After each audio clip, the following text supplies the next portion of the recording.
Hello friends, DGFT की तरफ से एक बहुत ही इम्पोर्टेंट अपडेट आया था, तो सोचा एक वीडियो बना के आपको अपडेट किया जाए। ये अपडेट रोड टैप के बारे में है। DGFT has introduce the concept of filing of annual road tap return.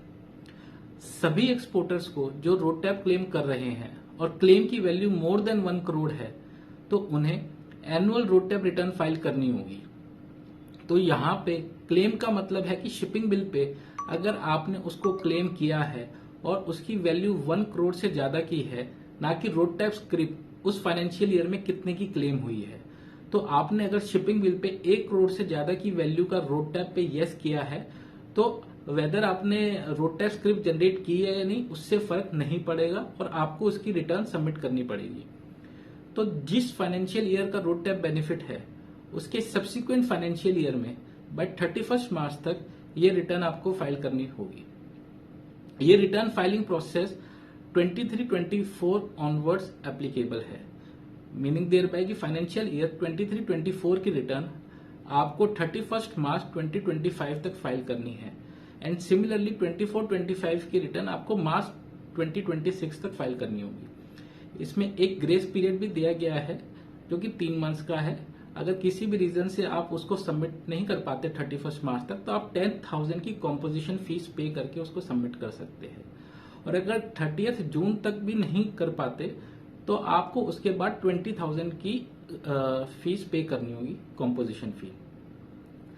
और 30 जून के बाद कोई भी रोड टैप का जो बेनिफिट है वो आपको नहीं मिलेगा अगर आपने एनुअल रिटर्न फाइल नहीं करी। ये कॉम्पोजिशन फी 20,000 की पे करने के बाद 45 डेज में ये रोड टैप स्क्रॉल रिज्यूम हो जाएगा। एनुअल रोड टैप रिटर्न आपको डीजीएफटी पोर्टल पे जाके फाइल करनी है। इसमें आपको बताना पड़ेगा कि एक्सपोर्ट प्रोडक्शन में कौन कौन से इनपुट यूज हुए हैं और एक्चुअल ड्यूटीज और टैक्सेस क्या क्या सफर हुए हैं।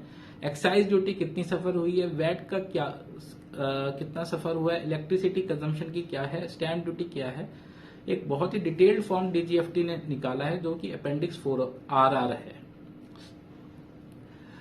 इसके अलावा annual road tap return filing को डीजीएफटी टाइम टू टाइम आपकी चेक करेगा और कुछ केसेस में आईटी बेस्ड सिलेक्शन के क्राइटेरिया के हिसाब से उसको पिक चूज किया जाएगा। अगर आपने जो रिटर्न में क्लेम करा विज जो रोड टैप आपने एक्चुअल में लिया है और वो ज्यादा लिया है, तो उतना ही प्रोपोर्शनेट अमाउंट आपको रिफंड भी करना पड़ेगा। रिकॉर्ड्स को आपको 5 साल तक मेंटेन करना होगा ताकि अगर कोई इंस्पेक्शन हुआ तो उसको वेरीफाई किया जा सके। ये अपडेट काफी इंपॉर्टेंट है और आपको इंश्योर करना है कि आपकी रोड टैप रिटर्न टाइम रहते आप सबमिट कर सको, जिससे रोड टैप बेनिफिट आपका चलता जाए और वो सस्पेंड ना हो। Thank you.